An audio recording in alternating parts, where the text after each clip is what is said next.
To me, hiring excellence, when I hear it, I think of a process where everybody involved outside of the recruiter thinks it was way easier than it was. All right. Hiring excellence means like managers like, oh, that was great. Like I just saw a couple candidates and we had great conversations and we gave great feedback. And we hired one and candidates are like, oh, that whole thing ran so smoothly. They don't know everything you're doing on the back end. And they're just like, oh, you must have just had a easy pick of candidates to kind of go through. That to me is excellence, where nobody has time to even be like, hey, what's going on here? What's going on? Everyone's just like, wow, how'd you make it run so smoothly? That to me is excellence, right? Candidates and managers both just like, that was easy, when every recruiter knows it wasn't. Welcome to Offer Accepted, the podcast that elevates your recruiting game. I'm your host, Shannon Ogborn. Join us for conversations with talent leaders, executives, and more to uncover the secrets to building and leading successful talent acquisition teams. Gain valuable insights and actionable advice from analyzing cutting-edge metrics to confidently claiming your seat at the table. Let's get started. Hello and welcome to another episode of Offer Accepted. I'm Shannon Ogborn, your host, and this episode is brought to you by Ashby, the all-in-one recruiting platform empowering ambitious teams from seed to IPO and beyond.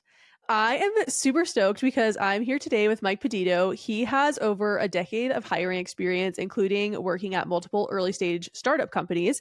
After experiencing several layoffs and job losses, he turned to social media to bridge the gap between frustrated job seekers and recruiters, having been, of course, both himself. He uses his platform to deliver real, actionable help for job seekers and companies on improving hiring. In his role at Teal, Mike continues the work he began on social media while shaping the people strategy and direction for a company driven by the same mission he has, which is helping people improve and thrive in their careers. Mike, thank you so much for joining us today. Yeah, I'm excited to be here. Thank you. I know I just gave a little bit of a brief intro, but can you elaborate briefly on what your role is at Teal? I'm Teal's Director of Talent, which is a role that sort of encompasses a lot, as tends to happen at these seed stage and Series A companies. And what I really work on there is a couple of things. One is helping build a hiring process, something a lot of early companies don't really invest in until they build a big team. And then also working on ideas like retention and satisfaction and things like that, that really matter to a company like Teal, while also sort of being this front-facing marketing side that may not be the official role, but just sort of because of who I was already coming in, kind of representing, here's what Teal wants to do for careers, here's how we're trying to live by it internally, and making sure we're doing that is kind of my biggest responsibility, I think. Yeah, but that's so important because aligning what your external brand is with how you operate internally gives consumers a lot of promise as to your product and that sort of thing. But with your background in recruiting and people, and I know that you have a lot of really strong and good opinions, what do you think are the most relevant challenges presenting themselves in TA today? I think the biggest issue in the TA world right now is just a lack of people and resources for how big the workload has gotten. You know, one thing I always say, and I try and point this out to job seekers, everyone in TA understands this, but I always try and point out to job seekers is companies that 3 years ago had 100 recruiters now have 15, and companies that had 15 recruiters now have 1. And at the same time, everyone is seeing 10 times the number of applications that they used to see. And it's a heavy workload combined with job seeker kind of angst and anger, understandably being at an all-time high at the same time that everyone's overworked on the TA side. And it's just led to this sort of mess where everyone is just unhappy with what's going on. 100%. And the frustration is more visible than ever because there are a lot of platforms where people can release that tension kind of for better or for worse. I think it holds job seekers and companies accountable, but at the same time, it's just like another stressor for recruiting teams to think about. And I know one of the other things we talked about that sort of came with this higher workload, less resources was that there's been a gap really created in the humanizing parts of recruiting because the workload is so high and the resources are so low. Yeah, I just think that like it's so easy to lose track of the fact that everyone on all sides here are people just sort of trying their best. And there really has been this dehumanizing of it. And it's not just the way recruiters are recruiting. It's not just the way managers think about roles, the way candidates are talking about people in the hiring end. It's just kind of this like faceless thing where nobody seems concerned because they're just trying to get through day to day. So a lot of times when I talk about that, like bringing human back into hiring or humanizing hiring, people think of this is sort of like an anti-AI stance, but it's not. It's really just like the human emotion side of it. And there's place for both, and you have to know where that place is. I'm curious, why is it so important to rehumanize recruiting? Like when you think about bringing the human elements back to recruiting, why is that important? Why should companies be investing in it where right now we're struggling? There's all these reasons, and one is humans and people are your biggest asset of the company. And yes, right now the market is sort of in this way where you can almost get away with doing anything and still fill your roles and still get talented people. And, maybe they're coming in happy, maybe they're not, but it's not the way you want to ultimately be running things. It's not the reputation you want to build. It's not how you want to have this process. And beyond that, it just says a ton about sort of you and also the reliability of your team. When I first got into recruiting, it was such a different world. And I used to have to go to like Starbucks and meet with every single candidate I was possibly going to work with. And it's just now it sounds so just bizarre. But that helped me understand really like, here's who I'm working with. Like, this is the person. This is what they want. These are their goals in life. It made me want to do well by them, right? It made me want to make sure that this transparency and these ideas are there. And it makes you better at your job. And I think ultimately recruiters are struggling to be good at their jobs for a bunch of reasons right now. But a big one is just because they've taken that relationship and human side away. And it's just clicking boxes and sending emails until someone takes an offer. Yeah, and let's be clear, or at least in my opinion, this isn't like a fault of recruiters. It's a symptom of the market and the workload and not having the capacity to do the things that you used to be able to do. Yeah, for sure. And, I think the majority of recruiters are, and like I said even earlier, people doing their best, right? I think people have to sort of accept that people are operating with best intent, and we've gotten away from that a little bit. Yeah, I don't think anyone's doing this stuff on purpose, but one thing I've really tried to do is find ways that even when I'm overloaded, what can still be done so that it doesn't feel like just kind of cattle being herded. If there's one thing I learned throughout my recruiting career, it was that the more trust and human touch you can build with candidates at the right place at the right time, yes, it might give you a higher offer acceptance rate, but it will actually get that candidate started off really excited about the company that they're joining, really wanting to join the company, not like I'm taking this offer because I simply have to because the market is poo poo right now. Like they're accepting the offer because they trust you and they trust that you are guiding them in the right way. And so like, yes, it's good for metrics. It's good for time to hire. It's good for offer acceptance, but it's just good for morale that people are entering a company with that kind of elongated candidate experience that moves into onboarding, that they're actually like, this is a company I want to work for. Yeah, exactly. I mean, we have somebody starting at Teal who is coming in with that. And I think most people we hire tend to come in with that because we work really hard to create an experience that's good for people. It's not just for those we hire, it's for people we don't hire. It's for what people go out and they say about us. But it's also just like, yeah, you want people excited about what happened and telling people how good it was. Totally. There's this whole concept of obviously we see what people post publicly on LinkedIn, X. Oh, I still struggle to call it still struggle to call it X in all of the social media platforms, but then there's this entire concept of dark social. Like what are people saying about you that you can't see? And that's equally as important. And so really being able to maintain this positive experience, it only really can benefit you, and companies shouldn't wait for the pendulum to swing back to care about these things. Like you should always care about how you make people feel. Yeah, for sure. And I also think it's just going to make your TA teams happier. Recruiters right now, if you haven't checked on your recruiting teams, like check on them because they're not okay for the most part for like all these reasons we've talked about. And the reason most people recruit is because of that like good feeling you get when there's sort of success here. And we're taking that away and only really giving the opportunity to do all the parts that nobody wants to be a part of. 100%. That's why our podcast is called Offer Accepted, because the feeling when a candidate accepts your offer, there's nothing like it. I would love to get into how does this all resonate at Teal? Are there any specific things that you all do that really help move this forward? For sure. We try to do a lot. And one of the things that we're very big on at Teal, and this is supported by our CEO, and I think he actually was his idea, is we send all candidates the interview questions at Teal before interviews.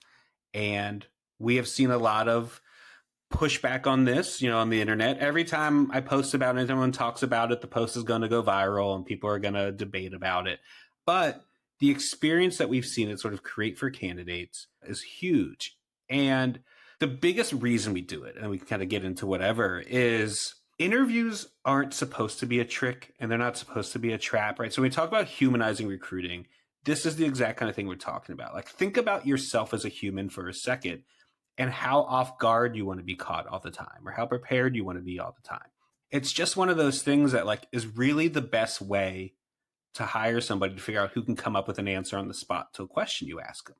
And ultimately, the answer is no. And by doing this for recruiter screens and for our values interview, where it's sort of the same questions every time, it's easy. We can send them over and we can be very clear, here's what to expect. In other type of interviews, sometimes you can't always, for a technical interview or a challenge somebody has to do.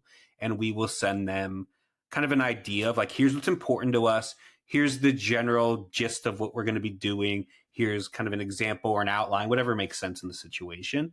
But anything that sort of shows people our goal is going to be to learn here and have a good conversation, not to trap you at any point. Totally. And like you said, it is a delicate balance between getting the information that you need to predict job performance, because that's what interviewing is for, and also making sure that the candidate walks away saying, I felt like I was set up for success. I don't feel like I was tricked.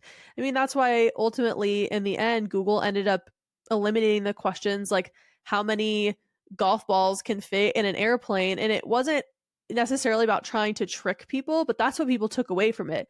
What they were trying to do was understand somebody's problem-solving process. But there's more practical ways to do that are better predictors of job performance than asking somebody how many golf balls fit in an airplane. And so being able to provide people questions so that they're prepared. One really great point someone had previously made to me about this was that if you are going into a presentation, you would want to be prepared. Why does it make sense to just leave people kind of hanging and say, oh, sorry, you can't really prepare for this? And so then you do all this interview prep as a candidate and you're like, okay, I'm ready. And then you get into an interview and someone intentionally trips you up. It's beyond frustrating and really I think damaging to company reputation when companies do things like that. For sure. And we have hired people. We have people at Teal who I can look at today who I'm like, they were not good interviewers. They just weren't. We were able to get through that because they at least sort of were able to talk through the things and we were able to focus on what really matters. And people will say, well, that gives them time to over prepare, come up with an answer. Cool. I want people who prepare for stuff. I want people here who are ready for what they know is coming, because that's usually what happens at work too. If you were starting to implement this today, what advice would you have on how to get started? Where do you start? I know for you all, it seems like the case may have been your CEO was interested in this and then it was kind of top down, but how can people create that top down interest? Sure. I think it starts with defining the intention behind it. Why do you want to do it? Or even better yet, why do you not want to do it? If it has to do with sort of coming across somebody who isn't a fan of it, what is it about the way we do it now that you like so much? Is it because we've always done it? Is it because you only care how they think on their feet? I think it's sort of getting to that intention of why or why not, and then finding ways that you can still kind of do that together. Now, what the hierarchy looks like at your company, that could vary. That might be a head of HR or TA or CEO, whoever has to be the buy-in, right? But it starts with that idea and experimenting with it a little bit. One of Teal's values is test and learn openly. We change what we're doing constantly. Even during this, even we send people questions and we do a bunch of interviews and we're like, these questions aren't getting to the heart of what we need. So we're not going to use these questions anymore. And you have to be willing to kind of play around and see what works. But that's where I'd start. Why do you want to do this? What do you think you'll accomplish with the change? And what can we do to replace the things that we think aren't being tested now because of this? Something else we do at Teal that we've started with recently is we do paid work trials. And we've seen candidates love it. I know it's another thing that there's a really hot debate over, but we pay them a good rate, the rate they would make in the job, and we give them a real project. We let them work with everybody and have full access to all the resources and treat them like they're a real employee. Our goal is if you're at that level, we want to hire you. We're not having 4 people there like a game of Survivor, like fighting with each other. But we think that makes up for some of that stuff. Okay, so maybe because we sent them questions, our concern is we now can't see how they handle a tough situation. Cool. Well, we're going to put them in a tough situation when we do this. And, your hiring process has to be a whole picture rather than focusing on each step and making sure that it does something. One thing I love about sending interview questions too is it really forces companies to have their shit together. You can't really have a structured interviewing process without having the questions, and you can't send the interview questions if you don't have a structured interviewing process.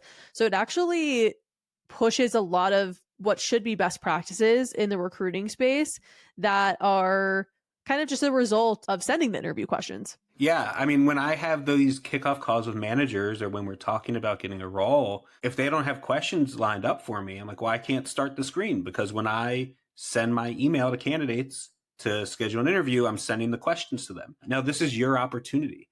If you're a hiring manager at a technical company and you think recruiters don't ask the right questions and don't dig in enough or learn or know how to figure this stuff out, give them the exact questions you want them to ask, and I will send them over to the candidates and let them answer them.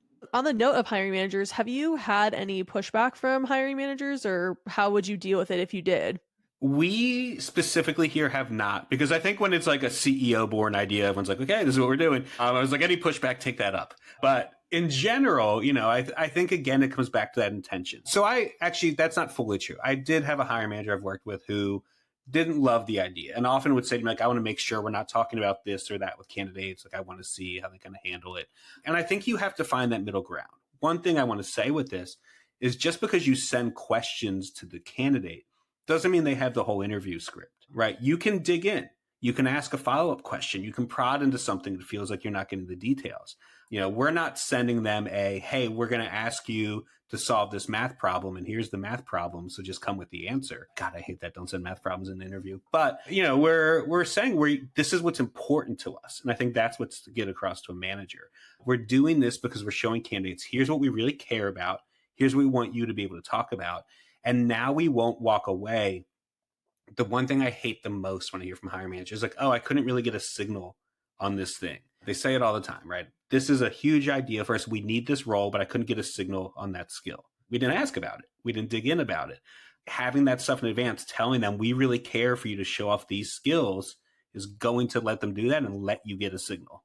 Yeah, and that's where the test and iterate really comes in, because if a manager does an interview and they're like, I didn't get a signal on this based on the questions that we have or anything like that, then you can say, okay, great, we need to create a question on that signal if it actually is really important to this job function, so that we don't have to keep going back and forth with the candidate unnecessarily. I mean, there's nothing worse, I feel like, on the candidate side than them being like, than a recruiting team or hiring manager being like, hey, so we actually have more questions for you about XYZ. Like, can we jump on another call? And it's like, well, you should have done that on the previous call. And so the more you prepare for interviews as an interviewee, the better the experience is for the candidate being interviewed. Yeah, exactly. And when it's standardized like that too, you get very good at asking these questions. You get very good at reading the signals and digging into the stuff you need to and know what you're looking for. Of course, we all know then it becomes also easier to look at 2 candidates and understand what answer appeals to what you need more. But yeah, there are so many hiring managers who love that idea of just like, oh, well, just hop on another half hour with them, like an hour with them. And I was just like, that is forgetting the human side, right? That is the pretending that all this person needs to be doing is like pleasing you in their life and nothing else matters. Create an environment where you can see them at their best, I think, is another big reason and kind of push of what to tell someone. Like, we want to see somebody at their best, not at their worst. because that's ultimately the environment we want to have for them when they work here. In real life, is it going to be somewhere in the middle? Does everyone have good and bad days? Of course. But we don't just want to evaluate people based on how they do in the worst of situations. 100% agree. And I understand that there's also, and kind of how this resonates with Teal, there's also another bit. There's several, but there's another one that I am really curious for our listeners to hear about, where you give non-hired candidates Teal Plus. Can you walk through the thought process on that? Yeah, this to me was really simple. This is just a gesture of goodwill. Maybe this comes from my own like internalized guilt as a recruiter. I hate rejecting people. Everyone does, of course, right? And I do not ghost people, but I get why recruiters ghost people, because rejecting people is just like the worst thing that there is in this job. And when I reject people, I put a lot of thought into my rejection to them typically. We spend some time talking. And at Teal especially, we want to back up that, like we think everybody is a Teal user. People who work here, people who have jobs, everyone's a Teal user. And I want your search to go well. So if you're struggling to search, here's Teal Plus. Maybe you hate it. Maybe you already use it and it's just nice to have a free month. Maybe you'll never look at it. Maybe you'll love it. Doesn't matter. There's no auto renew turned on. It's not a trick to get anyone. It's really just this idea of like, hey, you're on the search. I couldn't help you with this role. I want to try anything I can to just sort of like make the search better for you. And I think this is something a lot of people can do with companies. It can vary. I know Bonnie Dilber at Zapier talks about a lot that like she'll send links to people of like other remote jobs that are similar because people applying there generally want a remote job. Like these little things you can do that are just like, hey, I only had one opening, but I still care that you're a human looking for a job. Yes. And what I've found over a career, my former career, I should say, in recruiting, is that a candidate that may not be a good fit for the organization you're at today could actually be an amazing fit for the organization you're at in a year or two. And having that really strong network of candidates who trust you could mean all the difference between their success and your success. And so it's always really important to keep in mind, like, this is not just a short term thing. The recruiting space is small. If you're recruiting for, let's just say, like a niche type of candidate, like that space is small too. Like you may want to ask for that person's advice or, reach out to them for a job later. And so having those really strong relationships is huge, and showing these gestures of goodwill, I think, is a really good way to accomplish it. Now, I'm curious, has anyone ever reacted poorly to this? For sure. People will always react poorly in almost any situation. I've had one person who reacted very poorly. They were upset. I get it. It's a long process. They ultimately weren't chosen. They felt it was a little bit insulting, right? Because Teal is not expensive. And just sort of like their response was, oh, well, how about I just bill you for all the time that I interviewed versus this, save your $9. And that's fine. I get it. It's fine. You're upset. I have gotten very good at those situations and sitting my hands. I have a little bit of a reputation of like a quick replying hothead on the internet, and it's something I'm really working on. It's different in my role at Teal. It's different when I deal with job searchers, of course, in those situations. But my instinct is always to be like, blah, blah, blah. Here's why I wanted to help. Like, if you don't, we dodged a bullet here with you. Like, I managed to not do that. The most feedback I get from people, if they don't say yes, is just sort of like, thanks for the offer. I'm good. And in that case, Teal was probably a random company they interviewed with. They're never going to really think about Teal again, and that's fine. That's their MO as well. But we do get a lot of applicants who are Teal users because that's just the space makes sense. And for them, that's sort of like that's the brand loyalty. Teal says they want people to be treated like humans. This is them doing it. It's funny what you say about the emotional stuff, though, but it's hard not to get emotional when you truly feel like you're doing everything you can for someone to be successful. Shout out to Chris Page. I sat next to Chris while I was at Google, and there would be times where I'd be like, oh my God, Chris, can you believe this? And what I really wanted him to do was to just like spout off with me, and he'd be like, yeah, I can. It's okay. And I'm like, well, that's not what I wanted to hear right now. I wanted you to like go off with me. And he's like, yeah, there's no point. It's okay. Everything's not going to be good for everyone despite like all of your effort. And sometimes, people are having a bad day and like you're the recipient of it. And like as a recruiter, you really have to be able to separate yourself from that. And it's hard because like you care and you react the way you do because you care. And so, yeah, it's hard when people give negative feedback to something you're genuinely trying to help. But I think in the end, it sounds like it's really worth it to do things like this because most people either react neutrally or are really appreciative of it. And it at least creates a reputation that you all care about the person past rejecting them. Yeah, it's exactly that. I mean, I have someone who I just like will write a response and then send it to them on Slack. I'm like, hey, here's the message I got. Here's what I want to say. And they'll be like, LOL, okay. And I'm like, okay, now I'm going to delete this email and go about my day. And I think sometimes you need that. But yeah, everyone's frustrated, right? Job seekers are frustrated. It goes back to what you said at the beginning. And recruiters are frustrated and emotions are high. And we are dealing with people at a very tough time for them. And I think Teal even lies right in the heart of that, right? Because our members are the same thing. Our members are generally people who are in spots in their careers or in their lives where they're struggling a bit. And, we hear from them a lot on that kind of stuff. So it applies all across Teal and how we respond to this. And Dave, our CEO, is really good at this. Dave is someone who, this isn't about hiring as much, right? But will take a very mean email from somebody who's just mad at Teal not working and like send them his Calendly link to like book time to like talk with him and like walk through. And I think that's just like the attitude we have to have here, but then especially when it comes to people who are actually taking the time to try to work here. Well, I loved hearing about these more in the weeds things. I would love to take a step back and get your take on hiring excellence. So at Ashby, we have a hiring excellence framework. We talk a lot about kind of what that means broken down, but I always love to hear from our individual guests. Like when you hear hiring excellence, what does that really mean to you? To me, hiring excellence, when I hear it, I think of a process where everybody involved outside of the recruiter thinks it was way easier than it was.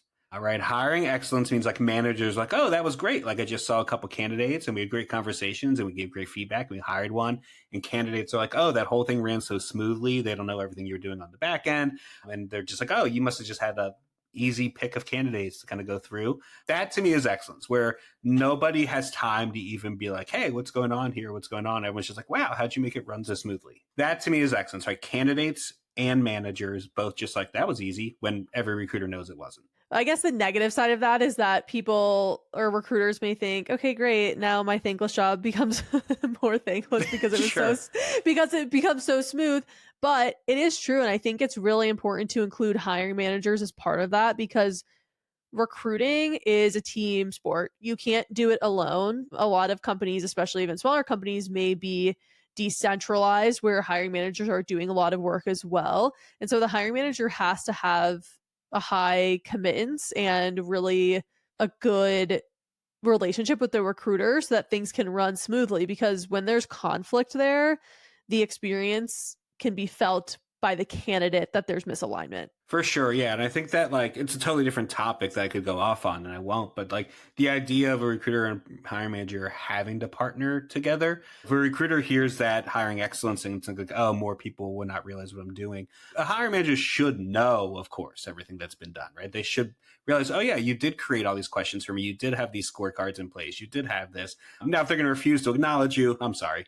I am sorry that that's happening, but hopefully you have sort of done all that work with someone who like appreciates the work you went in, even when it feels very easy. 100%. Well, we are at our final question here, which is my favorite question. And as an opinionated person yourself, that's own words, by the way, I would love to hear, what is your recruiting hot take? My recruiting hot take, I guess this is more for job seekers if they're listening than like recruiters, and I'll leave you alone for a little bit, is the hiring process isn't broken and it's fine. And I know everyone loves to say it's broken. I know I could go viral every day by coming out there and saying that the hiring process is broken. The hiring process now is the same process that it was 5 years ago, and nobody said it was broken then. What is broken is the world around it. Going back to what we originally talked about, sort of everybody being overworked and on edge. Our company's not hiring as well. Sure, because in general, just kind of all that overworkness. But the idea of resumes going into an ATS system, recruiters looking at them, setting up interviews, moving people through interviews, putting out offers, has not changed in years and years and years. The recruiting process is fine, but there's a lot of broken things happening outside of it. Yeah, I think the thing that I feel very passionately about is no tool will save you from a bad process or bad best practices. Like you have to have the fundamentals in place. And like you said, I think largely the fundamentals haven't changed in that, we want candidates to have a good experience. And ultimately, what do we want to do? We want to hire the right person for the right role at the right time. That is recruiting. And I agree with you in that I don't think that part has changed. The outcome that we're looking for is largely the same. That's the outcome we want. We want to hire the right person for the right role at the right time. And I think everyone is still doing that for the most part. There's just a lot more kind of noise and people around. There's a big difference when 30 people are in for a role versus 1,000 people are in for a role. And, one thing I always tell people is just like if 1,000 people, which is a lot, and I don't think it's as normal as everybody says, but if 1,000 people like apply for a role, 999 people are going to think the recruiting process was broken. They're going to think that it was a fake job and a bad system and bad this and bad that because only 1 out of 1,000 people got it. And that makes it feel like nobody got it. Totally. The numbers today aren't in candidates' favor. That's for sure. And it's like you said earlier, like it's hard. It's really, really tough for job seekers. Always. Anytime someone is job seeking, it is the hardest thing. I think even back when I was working at Hired, we came out with a report that said that people would rather get a root canal than look for a job because that's how time consuming and emotionally taxing and mentally taxing it is. And so, yeah, it's easy to fall into these traps, but how do we bring ourselves out of that and really focus on like moving the needle where we can with that humanizing process like we talked about? For sure. I've done both of those things recently, twice. 2 root canals, 2 job searches. The job searching was definitely worse. And I think that's sort of what inspired all this. And that's something I tell people all the time. Like, I've been there recently enough. And I do think that there's something, I do think a lot of recruiters out there, if you haven't been on this market in a really long time, like if it's just been like going well for you, I will ask you as like another side of the hot take, probably like, just sit on it for a little bit. Just sit on your hands for a little bit before you write that next LinkedIn post about what job seekers should be doing if you haven't actually had to do it recently. Well, I think we are coming up on our time. Where should people go to learn more about you and Teal? You can find me and Teal on LinkedIn. Mike Peditto's right there on LinkedIn. tealhq.com is where you can find Teal and check out our job tracker and any tools like that. And I would also, I'd recommend following myself and a lot of people at Teal. We're very active on LinkedIn talking about what we are trying to do in the hiring and job search space, not just for job seekers, but also to set an example of some things that people can be doing to try and improve the process too. Amazing. And you also are on TikTok. I am. You can find me on TikTok and Instagram at Realistic Recruiting. I don't always plug that when I'm here to talk about Teal, but if you want to see me go on a little bit more hot takes where I no longer have to represent a company, that's where you can find me as well. Amazing. Well, Mike, can't thank you enough for joining us today. Super great insights on what companies can do to rehumanize recruiting. Really appreciate you spending some time with us. Yeah, thanks for having me. This episode was brought to you by Ashby. What an ATS should be. A scalable, all-in-one tool that combines powerful analytics with your ATS, scheduling, sourcing, and CRM. To never miss an episode, subscribe to our newsletter at www.ashbyhq.com/podcast. Thank you for listening, and we'll see you next time.